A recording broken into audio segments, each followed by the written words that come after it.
What's up, kings and queens? It's your boy Dan from Dark Previews. We're on a 5-0 run. We're back to winning ways. In this video, I've got two different picks in the WNBA that I'm going to take you through today. I'll also take you through my insights on the NBA game. Plus, we're going to put together an infamous bitch-ass parlay across all three games. Now, if that sounds interesting, let's go. Sub to the channel cause your boy's getting busy. Coming to your line from the west side of Sydney. We've got the free picks and the juice on the daily. It's all free, you don't even have to pay me. Before we jump into those picks, quick recap on the day that was. Overall for VIP, we made +2 units, profitable both on the WNBA and on MLB. Specifically on the WNBA though, Skylar Diggins over a points prop. That was pretty easy. 21 points, 36 minutes, close game. I thought that was a great read. We hit Maddie Siegrist over at 8.5 points. Strong second half. She finished the game with 12. As predicted, she gets more minutes on the starting forwards.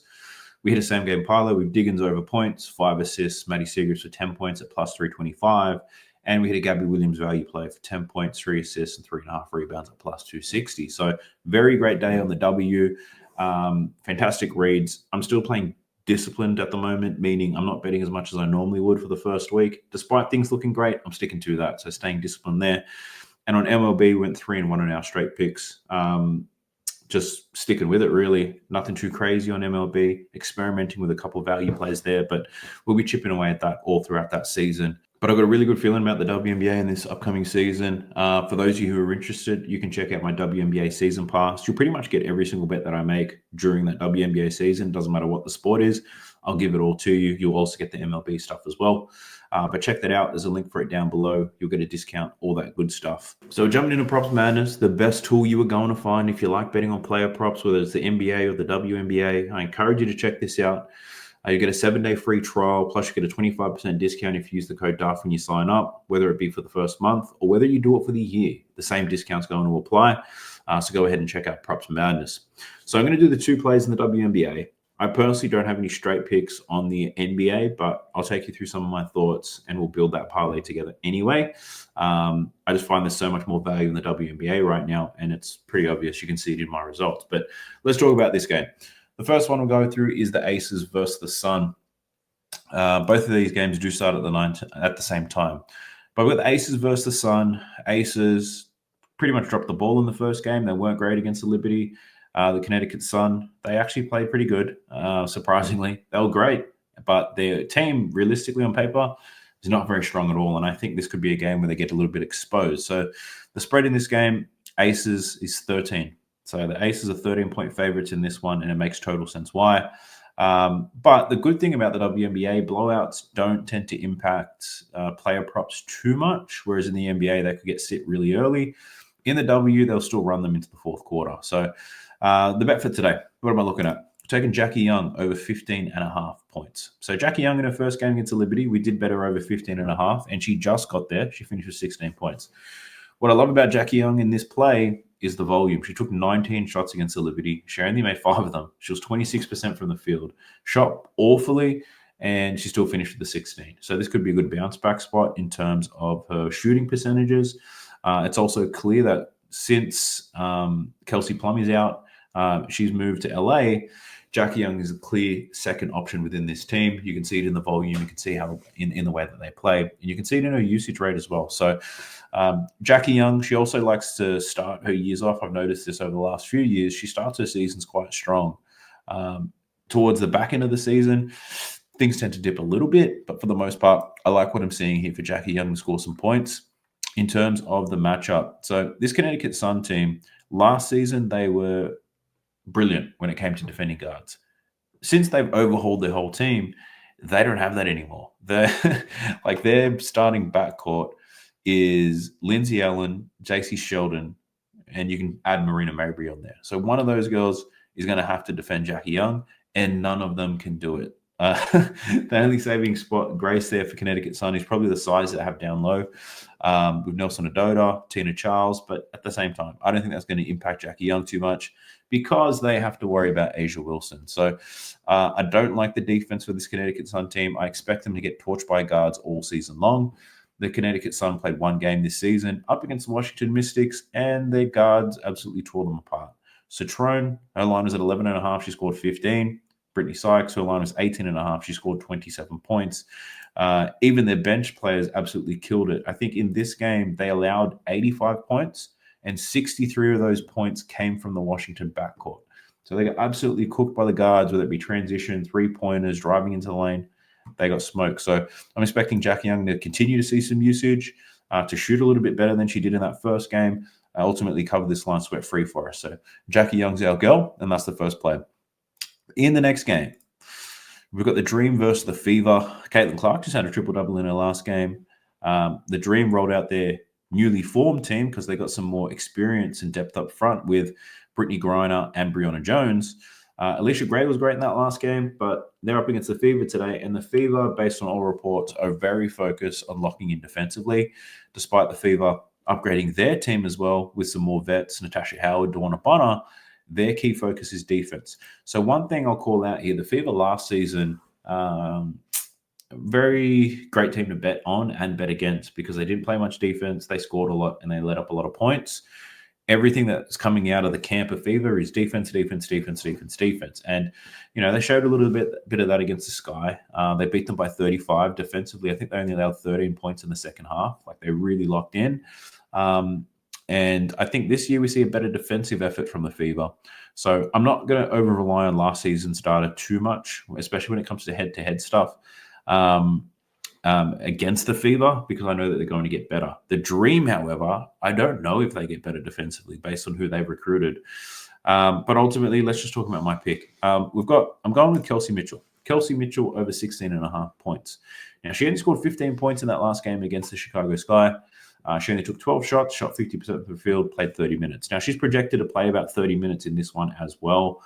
The one thing I'll call out about that game against the Sky, Caitlin Clark had that ball on a string and everybody was eating. Clark had 20, Mitchell had 15, Natasha Howard had like 15, 16, Aaliyah Boston had a strong game. She had 19. Like, a lot of people were cooking, and based on the size that the Dream have down low, might not be as easy for Natasha Howard and Aaliyah Boston in this game. But I find someone like a Kelsey Mitchell has a fantastic matchup. So this Dream team, they have a very large team, I would say. Jesus Christ. Speaking about women, I don't want to be oversensitive about things, but got to say the right words here.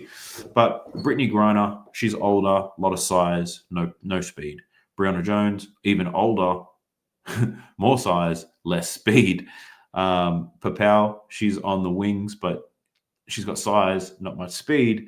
Ryan Howard and Alicia Gray have size at their position, but no speed. I can see the Fever absolutely killing it. One thing I'll call out, Caitlin Clark, she made some comments after her last training session about the Fever's focus on defense, getting stops, and pushing in transition.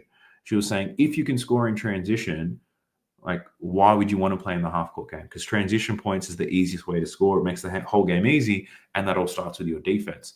When it comes to scoring in transition for this Fever team, Kelsey Mitchell is the main person that you need to worry about, I guess. She's the main person who's going to get out and run.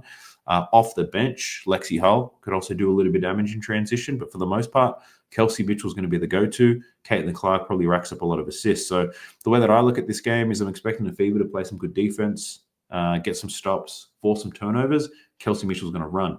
Speaking of the matchup, the way that Dream team is constructed, they're built to get beaten by guards. And we saw that in their last game. They also played the Mystics, and every single guard for the Mystics covered their points prop. Citrone, line at 10.5, scores 19. Sykes, line at 16.5, scores 22. Sutton, line at 6.5, scores 13. And Jade Melbourne, line at 8.5, scores 11. I think Kelsey Mitchell eats here. If we look at some numbers for last season, if we look at last season and we look at games where she plays 26 to 32 minutes, she is projected to play 30, but let's just try to get rid of some of the outliers here. If she plays 26 to 32 minutes, we're looking at a 12-game sample where she's over this line 9 times, averaging 19.2 points per game. Another thing I'll call out is all her head-to-head games against the Dream. Over this game, in all 4 games, averaging 23 points per game. I will call out, though, she did average 36 minutes in these 4 games. Like I said, she's only projected for 30. But if I apply some hood math and break this down to points per minute, if she plays 30 minutes based on these averages, she's still going to finish on about 19 and 20 points. So a little bit of hood math. Hopefully that takes us over once again. But I do like Kelsey Mitchell to score some points today. Just because I've shared those 2 picks, don't think that I'm done, because we are not done yet. We're going to build some bitch-ass parlays. We're also going to talk about the NBA game. At the end of this video, I'll share a screenshot of what I managed to put together, because I'm going to cook this all in real time as I talk through it. But yeah, don't go anywhere. Like the video, subscribe to the channel, drop me comments down below. Let's help this algorithm get more subscribers for your boy. We need to grow this thing out. But let's get back into props madness and build this bitch-ass parlay. Since we're already talking about the WNBA, I think I'll start there. As an FYI, I'm using a sports book, which is very similar to FanDuel. So if you have FanDuel, you should be able to get the exact same lines that I'm going to be talking about right here. So in terms of bitch-ass parlays, what is a bitch-ass parlay? It's where I like a player's full line, but I probably don't like it enough to create a parlay of like 5 full lines, because that's just crazy, because some of these lines can be a little bit sharp. So it's if I like a full line, we bitch it down a little bit, take an alt line, and we see how we go. But let's talk about this Aces versus Sun game, because, the favorite bet that I have is for Jackie Young, but there's a few other looks that I didn't mind. So the first one I'm going to talk through here is Marina Mabrey. Her points line's at 18.5. She only had 11 points in the opener against the Mystics. She had to shoot the ball 21 times, though, right? So she's going to continue to see high volume in this team because they don't have many options. If we just look at games where she takes more than 15 shots, she averages only 17 points per game. So I was going to take her at 15 points, but given how often she can shoot poorly, I'm probably going to stay away from that. Let's move on to the next one. Asia Wilson, she's a beast. For me, I liked her rebounds, looking at 12.5 boards, and that's purely because they don't have much depth at the center spot right now. Their regular backups, Gustafson, Parker Tyus, they're not playing. They do have Kia Stokes, but she's playing more of the 4. So Asia Wilson will get a lot of opportunities, and she'll obviously get the minutes, but rebound opportunities is what I like the most. She had 16 boards against the Liberty, which is a very difficult matchup. Up against Connecticut, I can see her rebounding quite well. So we're looking at 12.5 or 11.5 on most books. So I'll be looking at bitch Asia Wilson's rebounds line down. We can get 10 rebounds at $1.22, which isn't that great. I wonder if I just take her for a double-double. It's the same odds, so that's not great. Even if I can get this down to 11, but there's no alt lines for that. So I'll run with Asia Wilson. It's a bitch-ass parlay after all. Let's just take her for 10 rebounds. I already like Jackie Young for points, so I'm not going to add her into this bitch-ass parlay because that's called overexposure in terms of her points. But I also like Jackie Young to do some work in terms of rebounds and assists. So her line's at 4.5 rebounds, 4.5 assists. I'm considering taking her for 4 rebounds and 4 assists as well. Let me see what type of odds we get. Yeah, let's take her for 4 assists, take her for 4 rebounds. She's a big part of this offense, and it's pretty easy to get assists when you're dumping the ball off to Asia Wilson the whole time. So that's what I'm leaning. Jewel Lloyd, she's going to see volume, but she's not shooting very well. Chelsea Gray, very similar. So not a fan of touching those. So Tina Charles and her rebounds, that's another one that I was considering. I don't see Tina Charles having to be the one to defend Asia Wilson the whole time. Nelson Dodo will do that. But Tina Charles, I can probably bitch her down to 6 boards. Her line's at 8.5. 8 rebounds, decent. 6 rebounds is non-existent. So it's either I take her for 8 or I don't take her at all. So for Tina Charles, when she plays, she'll play 28 to 32 minutes. 9.3 rebounds, 9 from 17. Head-to-head with the Aces. She's had 8 and 12 rebounds, playing 26 and 30 minutes. So, yeah, might entertain Tina Charles here. Why not? Let's do this. It's plus 260 right now. So that's one. We've got Asia Wilson, 10 boards, Jackie Young, 4 assists, 4 rebounds, and Tina Charles to get 8 boards. Then we have the Dream versus the Fever. Now, let's see what we can cook up right here. And in this game, we obviously like Kelsey Mitchell to score, but I'm not going to add her to this. I like Caitlin Clark to get some dimes today. Her line is at 10.5. It's heavily juiced to the under. It probably closes at 9.5. But I'm looking at 8 assists here for Caitlin Clark. Like I said, I think there'll be a lot of transition opportunities. Caitlin Clark's going to be finding some shooters. So going to be rolling with Caitlin Clark with an alternate 8 assists there. Aaliyah Boston, I like her to get rebounds. She had 13 boards against the Sky. Up against his dream team that has Brittany Griner and Bonner. She most likely gets the Griner matchup, which means she's not going to be too far from the rim. So I'm going to take her for 8 rebounds as well. Aaliyah Boston. Thank you very much. What else do we have here? We've got Ryan Howard. I want to take something on her 3-pointers. And the reason why, she takes so much volume. Like if we just look at 3-point attempts, last season she averaged 8.1 attempts. In the last 27 games, she's averaging 8.4 attempts. In the opening game against the Mystics, she took 12. In the preseason, she even took 10 plus 3-point attempts in all of those games. So looking to her lines at 3.5 at plus money. I'm going to bitch that down to 3 made 3-pointers for Ryan Howard. So she could get 6, but I think with volume, I think 3's it's capable for her as well. Like regardless of how bad she shoots, I think she can get it done. Another thing, whilst I'm on that, she has astonishing numbers in head-to-head matchups against the Fever. Look at her threes: 6, 4, and 4. She's taken 10, 10, and 13 attempts. So looking for 3 from Ryan Howard there. Outside of that, the other ladies from the Dream, I don't know. It's Brittany and Brianna, first games for them. I don't necessarily want to touch them. They've only played 1 game for that team, so I'll probably pump the brakes on them. But next, we're going to head over to the NBA, see what else we can cook here. So on the NBA, I don't have any straight picks on this because when I looked at the WNBA slate, I was like, yep, I like this, found some opportunity, let's run with it. Did the same exercise with the NBA, and I didn't get the same feeling. There was just a lot of uncertainties, too many unknowns.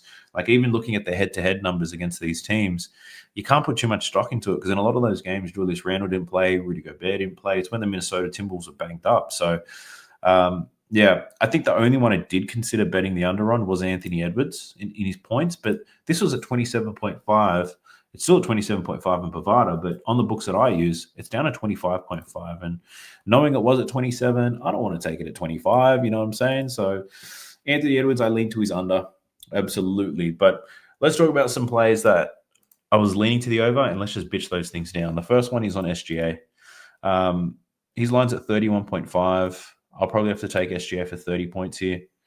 And my whole thought process around this for SGA is Minnesota will defend the way that they do, and they'll force you to beat them one-on-one. They've done it in pretty much all their games. And, well, that was a fucking... I did all the bitch-ass parlay stuff. And I got to the end of the video, I got a notification from my streaming software that my microphone was unplugged. So I don't know what was missed. I'll probably just chop a lot of shit out. I don't know what I'm going to do. I'll probably have to do a voiceover when I'm doing the edits, but we'll see. But that's a little bit upsetting. But regardless, hopefully the main picks were shared and you were able to get on that. If not, I'll have to catch you in the next one. Peace!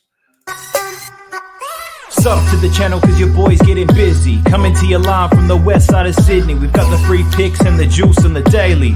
It's all free, you don't even have to pay me.